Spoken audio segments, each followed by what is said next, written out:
Ang kwentong ito ay hango sa totoong buhay. Mula ito sa isa nating kabayan na itago na lang natin sa pangalang Hiner. Walang eksaktong taon. Libas, Iloilo. Babaero. Yan ang bansag sa mga lalaking hindi nakukontento sa isang babae. Yung tipong makakita lang ng nakapalda, kagad na nililigawan kahit hindi kakilala. Nasa 20 taon pa lamang si Hiner ng mga panong ito. Madalas siyang nababara ng tiyuhin. Paano ba naman kasi? Hindi lang isa o dalawa. Kung hindi kahit sinong babae sa lugar ay naging nobya niya. Pero hindi naman tumatagal. Ulilang lubos na si Hiner. Tanging si Tio Osmo na lamang ang kasama niya sa buhay. Isang matandang binata na lasinggero. May malapad itong taniman ng nyog kaya doon sila kumukuha ng pangkonsumo sa araw-araw. Pagtutuba ang pangunahing hanap buhay ng magtiyuhin. Iho, parang naglakbay ka na naman kagabi ah. Sa susunod, isama mo yung tiyuhin mo nang sa ganon, makabingwit naman ang dalagang bukid. Magkabaliktad kayong dalawa eh. Nga pala, kilala ko yung nililigawan mo ha, pero iho, mag-ingat ka. Alam ko din kung anong kayang gawin ng nanay nun. Wika ng kaibigan ng tiyuhin na si Pepe. Yan nga din ang ipinagtataka ko eh. Ang dami naman pwedeng ligawan, bakit yung anak pa ni Celia yung natipuan? Hoy bata, ano bang nakita mo dun? Lagi namang nakayuko yun ah. Kung hindi nakayuko, nakatabon yung buhok sa muka. Wika ni Tio Osmon. Ay, kayo talaga. Ako na naman yung nakita nyo eh. Uminom na lang po kayo dyan. Mamaya may makarinig sa inyo, sabihin sinisiraan nyo sila. Mabait po yung tiyo kaso mahirap umakyat ng ligaw. Ang daming aso sa bahay ni Lolo si. Kakaiba yung matandang yun oh. Akalain mo hating gabi na nagbabasa pa din. Nakikita niya kaya yung binabasa niya? Tugon ni Hiner. Ibang klase ang si Lolo Si. Sa pagkakaalam ko, 80 na yan eh. Pero hindi man lang nagsasalamin. Kaso nga lang bingi. Hindi nakakalakad ng maayos. Pero nililiis mo yung usapan eh. Wala namang masamang manligaw. Pero doon naman sa lahing tao. Wika ni Pepe. Ano pong sinasabi niyong hindi malakas? Nakita ko kagabi parang malakas naman ah. Siguro dahil puyat kaya mukhang mahina sa umaga. At saka bakit naman po lahing tao? Mabait naman po yun ah. Si Marie sa lahat ng niligawan ko, sa kanya lang ako nahirapan eh. Bukod sa malayo yung bahay, nakakatakot yung aso ni Lolo Si. Nasa mismong bungad pa naman. Pero wag po kayo mag-alala. Mabait naman yung nanay niya eh. Minsan ko na pong nakausap. Hayaan nyo na nga lang po. Uminom na nga lang po kayo. Napailing ang mga kausap. Habang tumatagay ng tuba, hindi nila maiwasang mag-usap patungkol sa mga nagaganap sa baryo.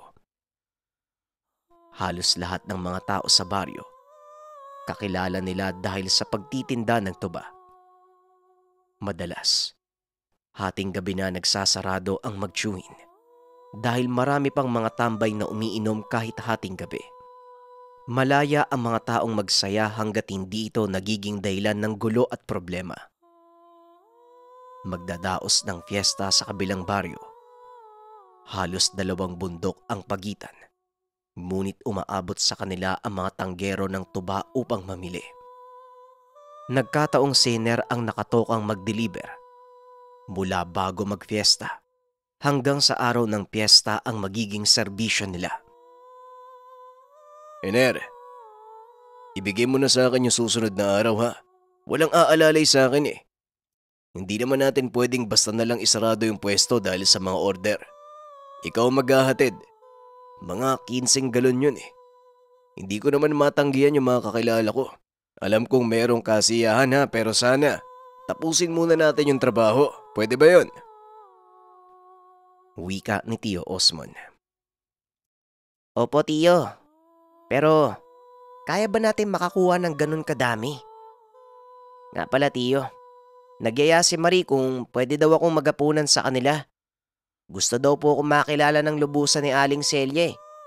Huwag po kayo mag-alala tiyo, uwi din po ako kagad. Wika ni Henner. Kakayanin natin yon pero hapunan? Aba, akala ko ba nakilala mo na yung nanay niya? Hindi bale, huwag ka lang masyado magpapagabi ah. Alam mo namang may kalayuan yung lugar eh. Magbaon ka din ng kalamansi. Hindi mo alam kung anong mga sangkap ng kakainin mo. Alam kong hindi kita mapipigilan pero ang akin lang naman, hindi tayo sigurado sa katauhan ni Celia at ang anak niya. Basta mag-iingat ka. Yun lang ang gusto ko. Kung may gusto din sa'yo ang dalaga, siya mismo magpoprotekta sa'yo. Tiyo naman ang daming sinasabi eh. Huwag po kayo mag-alala, ayos lang po ko. Alam ko pong kapakanan ko lang ang inaalala mo. Pero mapanatag po kayo. Mamaya, hiramin ko yung isang aso ni Lolo Jose na may makasama ako. Papairam niya kaya yun? Nagtawanan ang magtiyo. Hindi pa rin nagpakampante si Tiyo Osmond. Sa lahat ng niligawan ng binata, ngayon lang siya nakaramdam ng kakaiba. Hindi pa tapos sa pagliligpit ay kaagad nang nagpaalam ang binata. Medyo may kalayuan ang lalakarin pero baliwala ito sa kanya. Marating lamang ang tahanan ng dalaga. Habang naglalakad ay nagbitbit ito ng isang dipa ng sanga ng puno. Alam niyang nakabantay na ang mga aso sa daan. Malayo pa lang ay naririnig niya na ang pagtahol. Bago pa man makalapit ang aso, biglang lumabas ang matanda na may dalang comics. Makikiraan lang po. Pasensya na po kayo kung naistorbo ko yung pagbabasa nyo ha. Buti na lang po lumabas kayo. Wika ni Henner. Bigla niyang naalala na mahina ang pangdinig nito. Ano? Basa, hindi naman umuulan. Hoy lalaki, sa kapupunta, madilim na. Delikado dyan paakyat, baka mapano ka. Tugon ni Lolo Jose. Ano po? Basa po. Hindi basa, pero may pupuntahan lang po ako dyan, Lolo. Lagi po kong nadadaan dito eh. Ngayon nyo lang po ba ako napansin? Saka pwede ko po bang mairam yung isang aso nyo? Tanong ni Henner. Abay, bakit ka sumisigaw? Galit ka ba? Pansit. Sino nagluluto ng pansit? Aso. Anong aso? Iho, bantay ng lugar yung mga aso ko. Pero hindi yan naabot sa hangganan dahil meron silang hindi pwedeng lagpasahan. Eto, may bibigay ako sa'yo. Oras na mangailangan ka ng tulong, tawagin mo sila. Ihipan mo lang yan at sigurado, kahit nasa tuktok ka pa ng lugar, mapupuntahan ka. O siya, mag-iingat ka sa mga alagad ni Celia at saka walang pansit. Tugon ni Lolo Jose. Ano daw? Pansit? Wala naman akong sinabing pansit ah. Ay nako. Sige ho. Salamat po sa pito. Mag-iingat po ko. Una na po ko ah. Kahit hindi naintindihan ang sinasabi ng matanda, nagpasalamat pa rin siya sa bigay ni Lolo Jose.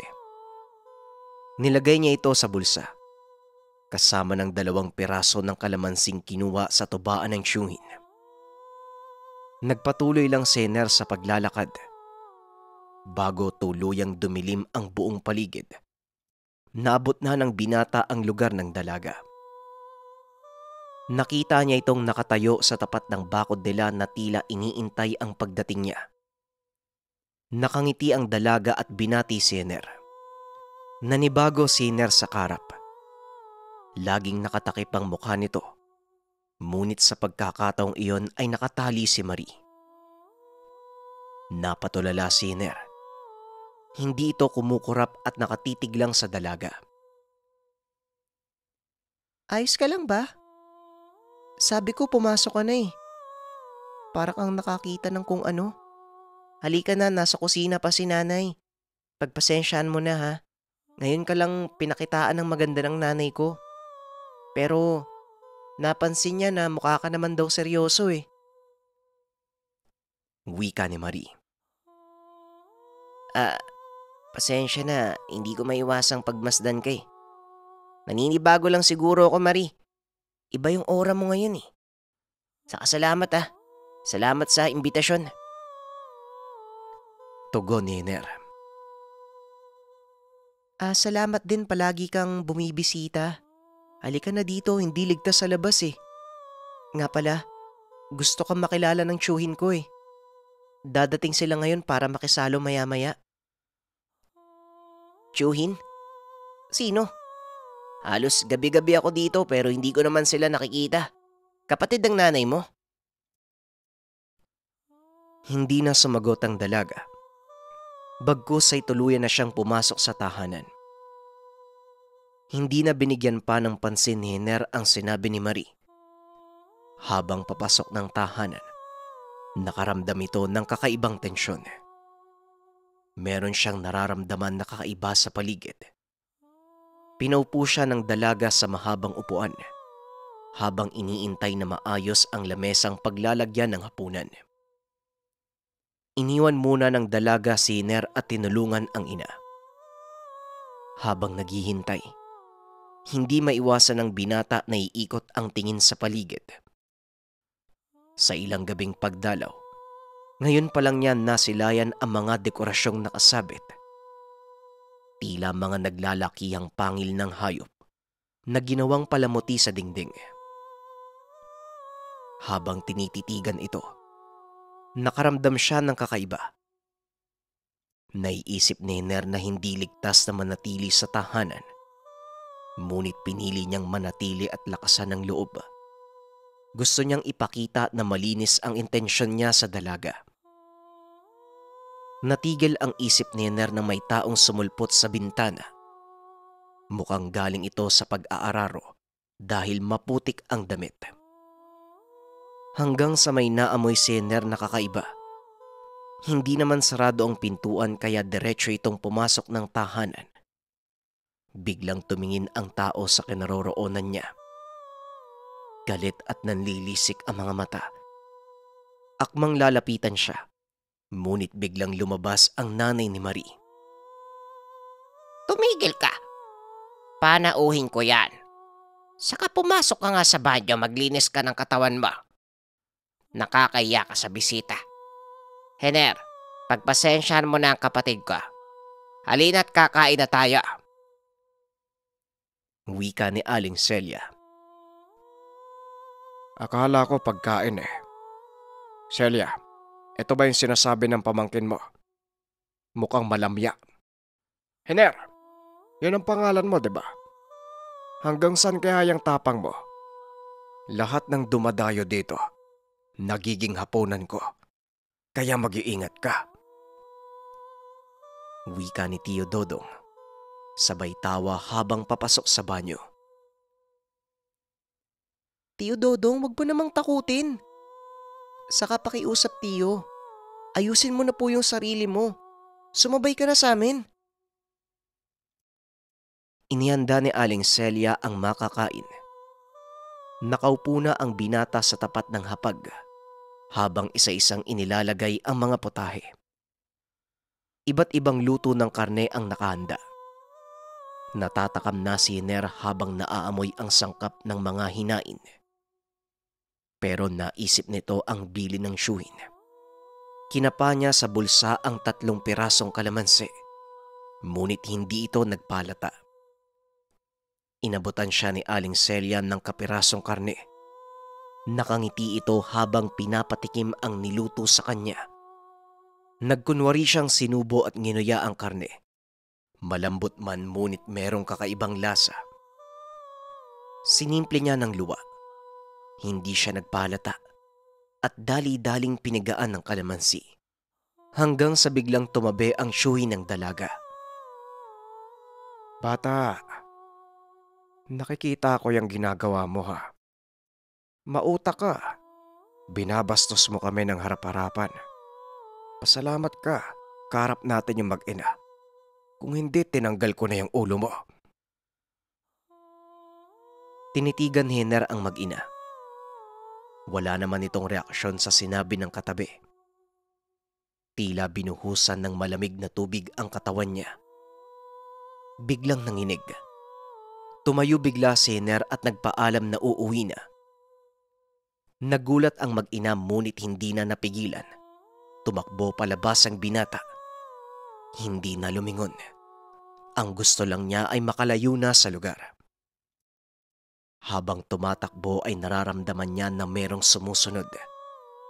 Akmang lilingon na sana, ngunit biglang natisod ang paa niya sa bato.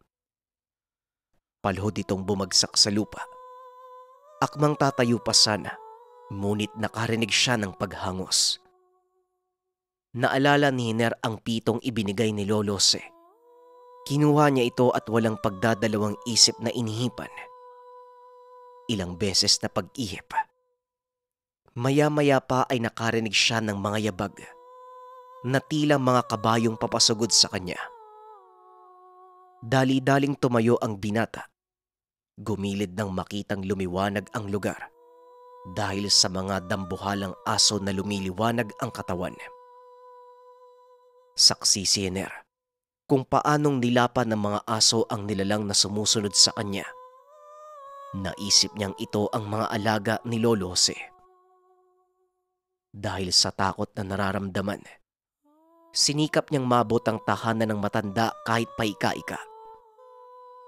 Naabutan niya itong nasa tapat ng bintana at nagbabasa ng comics. Akmang tatawagin sana si Lolo Jose. Bigla namang kumahol ang mga aso ng matanda. Lumapit ito sa kanya at dinilaan ang paa na may pinsala.